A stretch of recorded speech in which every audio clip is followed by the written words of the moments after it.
হরে কৃষ্ণ। সবাইকে প্রণাম। আজকের এই ভিডিওটি নিয়ে আসলাম একাদশীর জন্য। আগামীকাল হচ্ছে অন্নদা একাদশী। আর এই অন্নদা একাদশীটি আপনারা ইন্ডিয়া, বাংলাদেশ এবং মিডিল ইস্টে একই দিনে পালন করবেন। আর আপনারা যেখানে যে স্থানে আছেন সেই স্থানের সময় অনুযায়ী পালনা করে নেবেন। তাই বলবো, বৈষ্ণব পঞ্জিকা অনুসারে আগামীকাল হচ্ছে 10ই ঋষিকেশ, 2 ভাদ্র, 19শে আগস্ট, রোজ মঙ্গলবার হচ্ছে অন্নদা একাদশী। এবং কালকে হচ্ছে জন্মে মিথুন রাশি। কাল যার জন্ম হবে সেটা মিথুন রাশি হবে। হরে কৃষ্ণ।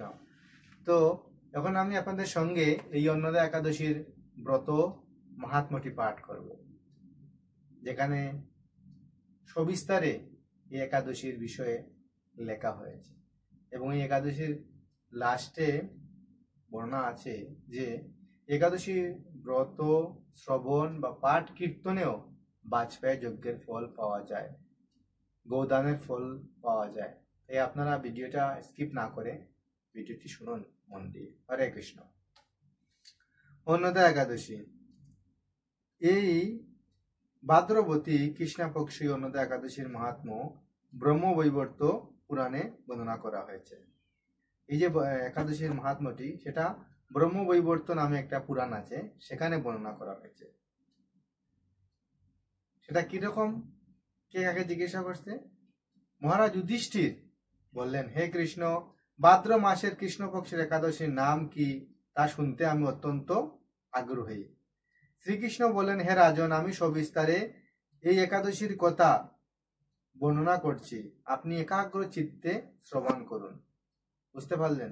ভগবান শ্রীকৃষ্ণ মহারাজ যুধিষ্ঠিরকে বলছেন যে আপনি একাগ্র চিত্তে শ্রবণ করুন। তাতে আমরা বুঝতে পারি যে একাদশীর মাহাত্ম্যটি কত মহত্বপূর্ণ।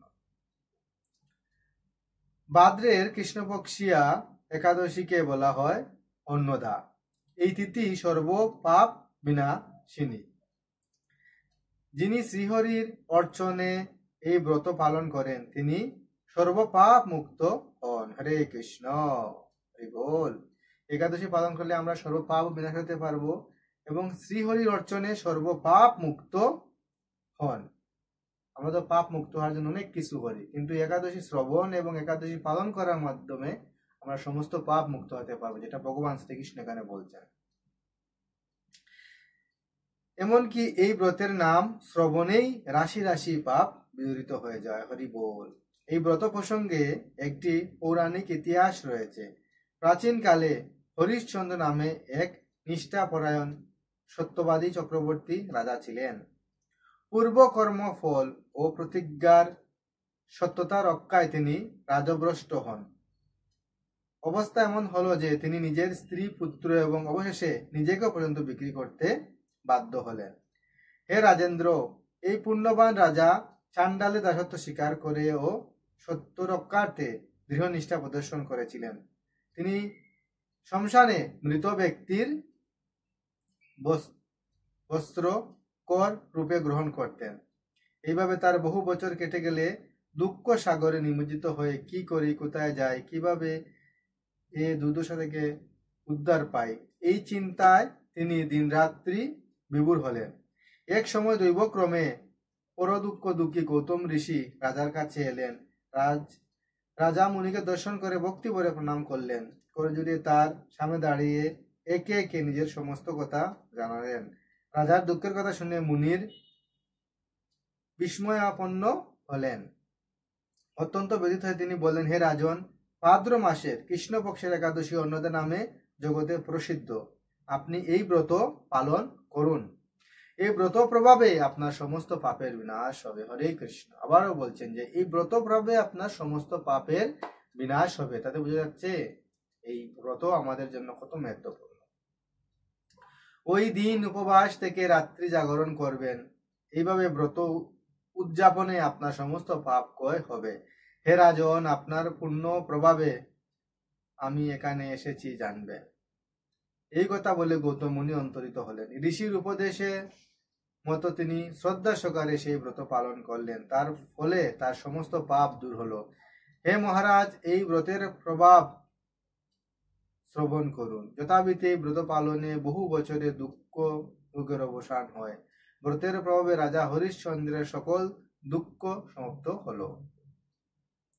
পুনরায় তিনি স্ত্রীকে ফিরে পেলেন এবং তার মৃত পুত্র জীবিত হলো। আকাশ থেকে দেবগণ দুন্দুবি বাদ্য ও পুষ্প বর্ষণ করতে লাগলেন। নিষ্কণ্টক রাজ্য সুখ ভোগ করে অবশেষে আত্মীয় স্বজন নগরবাসী সহ স্বর্গে গমন করলেন। যে মানুষ নিষ্ঠা সহকারে এই ব্রত পালন করেন তিনি শ্রীহরি চরণে ভক্তি লাভ করে অবশেষে দিব্য ধামে গমন করেন। এই ব্রতের মাহাত্ম্য পাঠ ও শ্রবণে অশ্বমেধ যজ্ঞের ফল লাভ হয়। হরে কৃষ্ণ। আপনারা বুঝতে পারলেন, আমরা স্বর্গে যাওয়ার জন্য অনেক কিছু চেষ্টা করি, অনেক কিছু দান যজ্ঞ করি, কিন্তু এই ব্রত যদি আমরা নিষ্ঠা সহকারে এই ব্রতটি আমরা পালন করি তাহলে অটোমেটিকলি আমরা স্বর্গে যেতে পারি। আমরা কেউ নিষ্পাপ না, আমাদের জীবনে কিছু না কিছু পাপ আছে, পাপ জানে অনজানে হয়ে থাকে। আমি যদি পাপ করতে নাও চাই তবু আমাদের পাপ হয়ে যায়, কিন্তু ভগবান এতই দয়ালু যে আমাদের এইরকম ব্রত আদির মাধ্যমে আমাদের সমস্ত পাপ বিনাশের ভগবান রাস্তা দিয়ে দেন। যেমনটি করে একটি গাড়ি যখন কেউ বানায় তখন তার একটা ম্যানুয়াল দিয়ে দেয়, সেরকম আমাদের মনুষ্য শরীরটা বানানোর পর ভগবান আমাদের দোয়ার পর আমাদের একটা ভগবত গীতা দিয়েছেন, শাস্ত্র দিয়েছেন, যেভাবে আমরা এগুলো থেকে পাঠ করে শ্রবণ করে আরাধনা ভক্তি করে ভগবানের কাছে আমরা যেতে পারি। তাই আপনারা এই ব্রতটি শ্রদ্ধা সহকারে পালন করবেন। সবাইকে হরে কৃষ্ণ।